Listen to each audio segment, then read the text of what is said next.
What a ride, my friends. What a ride. Hello, everyone. It's Leo, and it's time to talk about the last episode from MIRAI Days. And before watching this episode, I was a little scared. I felt like there were so many things they had to deal with, so many plots and characters they had to address and answer, that I was like, are they going to be able to do that in one episode? And I just finished watching the episode. So I am just here giving my utmost, sincerest impressions, heartfelt impressions, and I haven't thought things through. But I feel like, at least the feeling that I have right now is that they gave us the best ending possible. And I found it truly, truly incredible. Oh my God, what the hell did I just watch? Okay, so I have cried quite a few times while watching this, especially in the first part of the episode, because we start the episode with a very beautiful scene.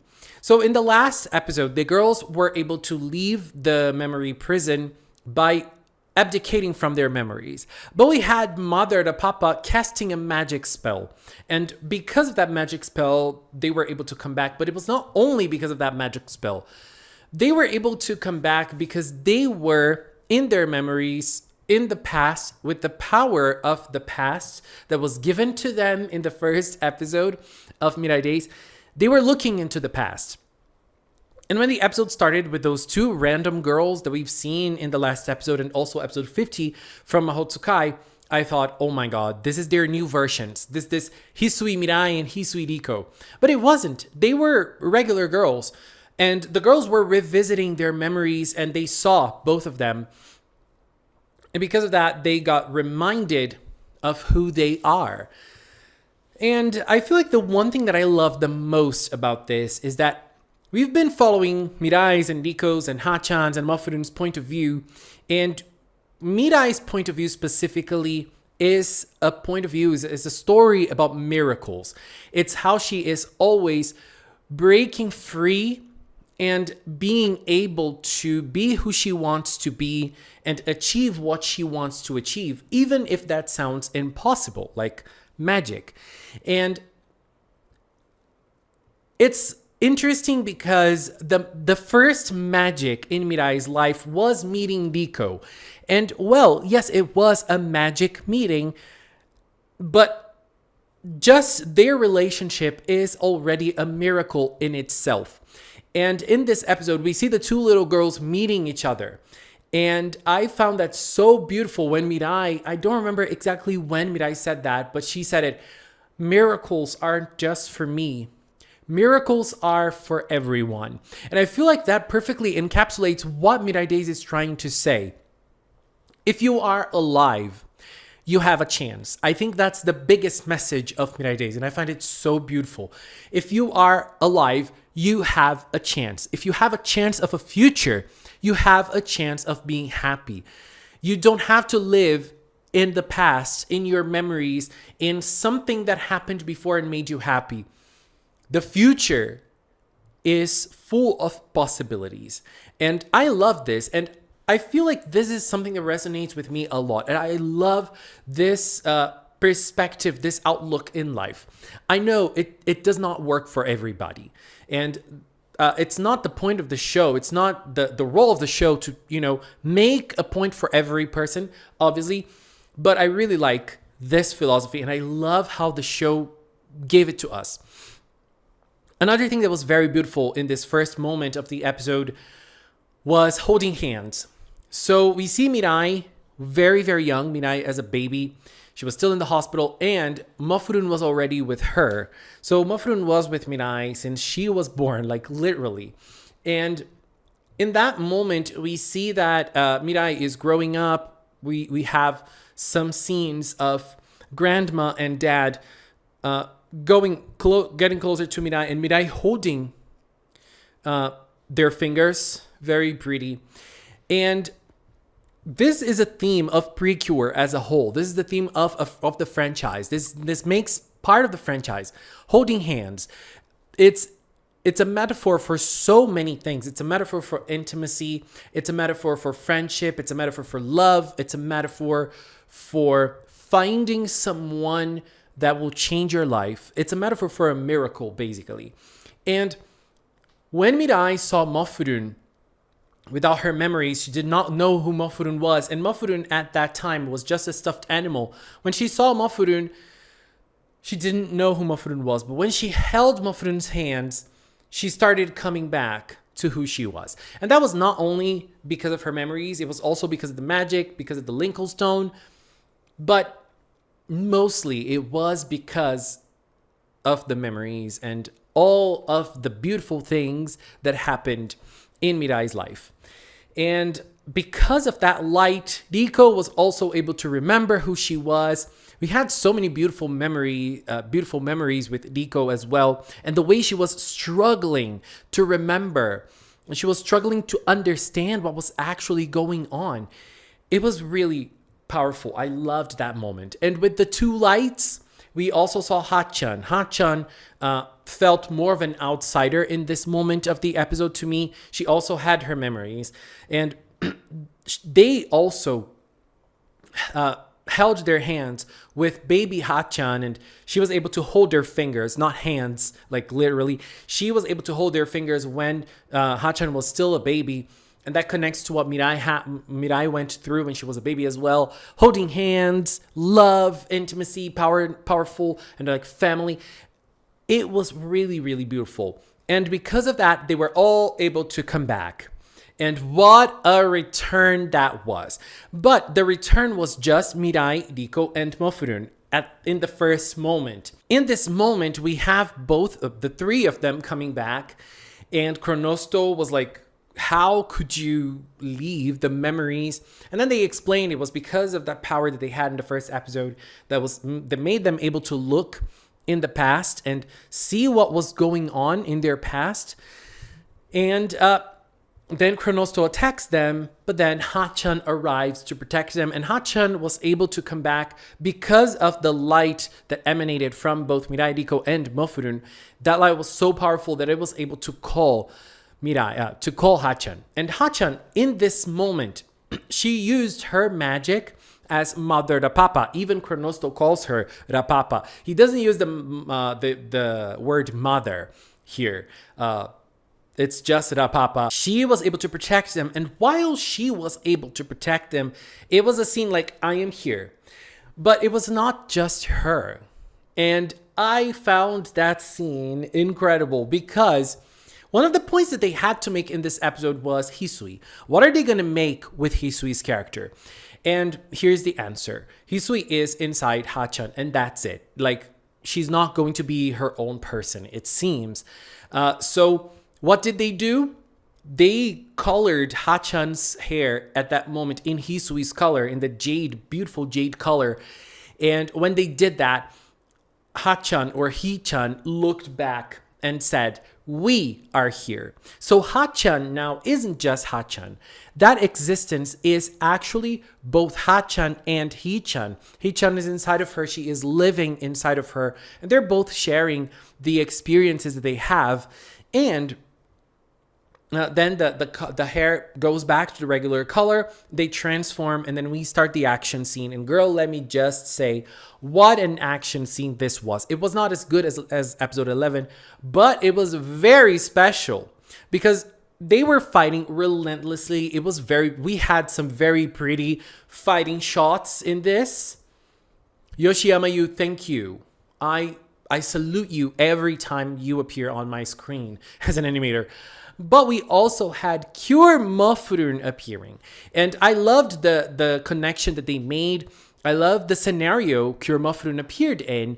Just like, what are you to them? We have Yamo's and Mofurun's dialogue in a previous episode appearing again here. And Mofurun saying, we are friends. We are a family. And that's what powered Mofurun up to become Cure Mofurun. And even though the scene in which Mofurun appeared as Cure Mofurun wasn't as huge, it was already very special. We had so many iconic moments. Girl, I loved them. And They were just battling, and it was nice because they were changing forms. They kept on changing and changing and changing forms as much as they could. Not their regular forms, but their special forms. And I feel like here is another way of making Mirai Days even more special, because it just makes it clear to us that everyone who's been working on the Mirai Days know what they're doing. Like, they know MAHOU TSUKAI. They love MAHOU TSUKAI. And this series as a whole is a huge love letter, because we have so many forms. We have like the power-ups from specific moments in PreCure history from the MAHOU team. And when I was watching, I was like, girl, is this from All Stars? And they kept on changing until and while they were changing, they were also talking. And they said it again. They said another thing that I love, another thing that I agree with, which is the future is ahead of you. You cannot live only in the past, which I already talked about. And I feel like this is the moment they made it even more clearer. And then after an intense battle, and I'm not going to say intense as in they were having trouble, because they were not. Chronosto was overwhelmed by the cures here, and it was good that it was this way, thankfully.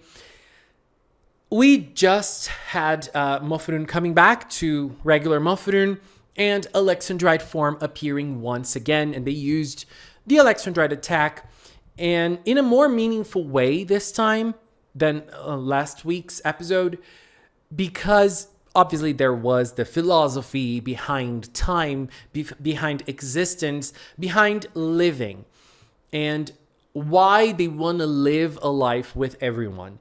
So in here, the episode gave us a little bit more on what was going on inside everybody.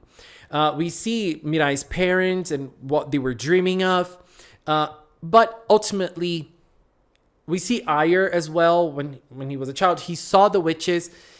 And ultimately, it is a lonely experience. It is happy for them, but time is not moving. They're not going to meet new people. They're not going to have new experiences. And the show has already talked about it. We have already talked about it in videos as well.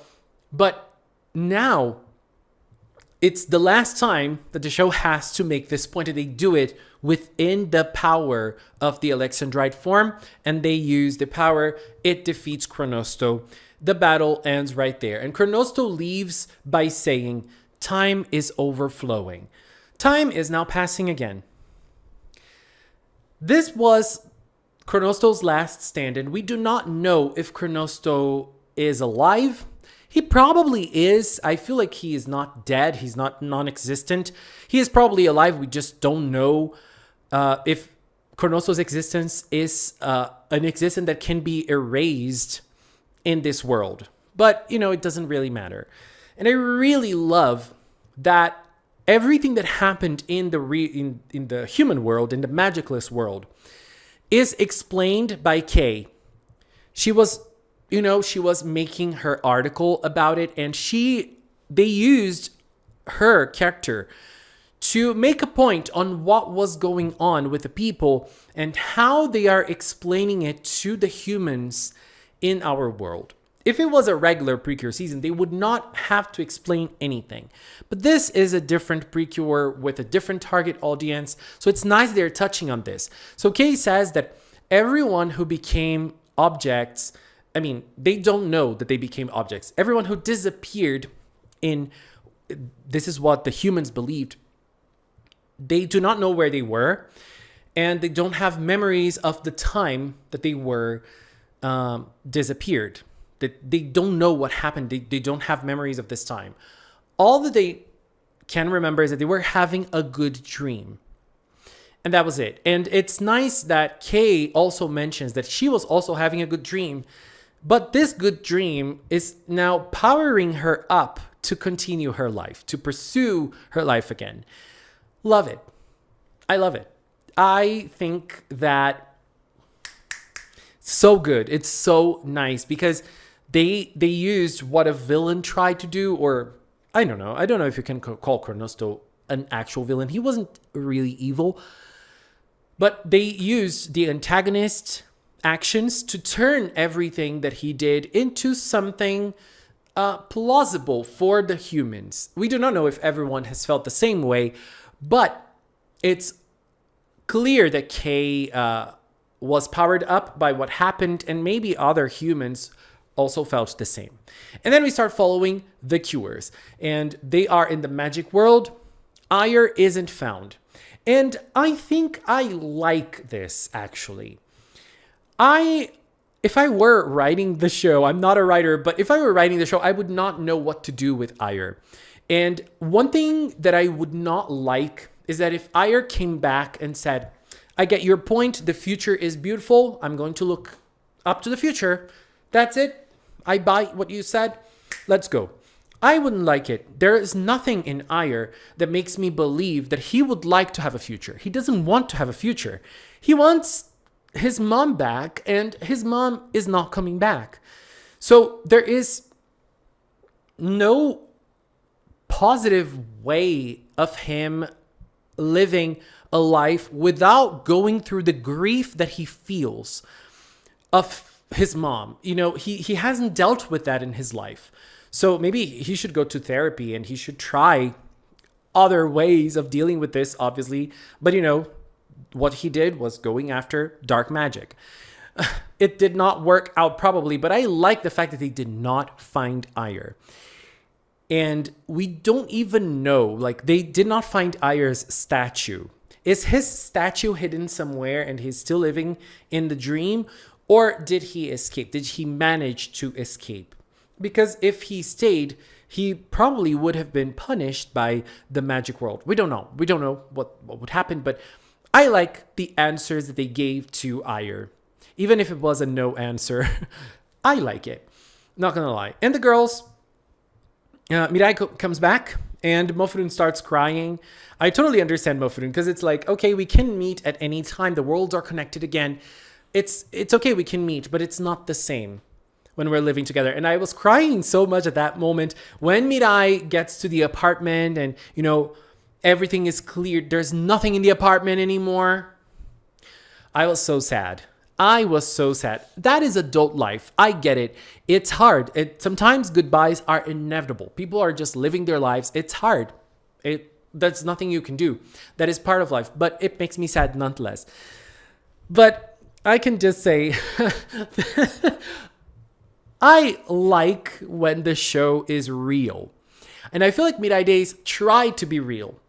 But in the last moment, Mirai Days was like, nah, let's bring a little fantasy. It's a show about magic. It's a show about adulthood, yes, but it's also a show about magic. So let's bring some magic here, and that's what they did. You know, they threw it off. It was like, no, they're gonna stay together in the end, and that's what they did. You know, when Mirai was going after help, she was helping. She was the help. She was not going after help. She was going after the people who asked for help from the magic user, the witch.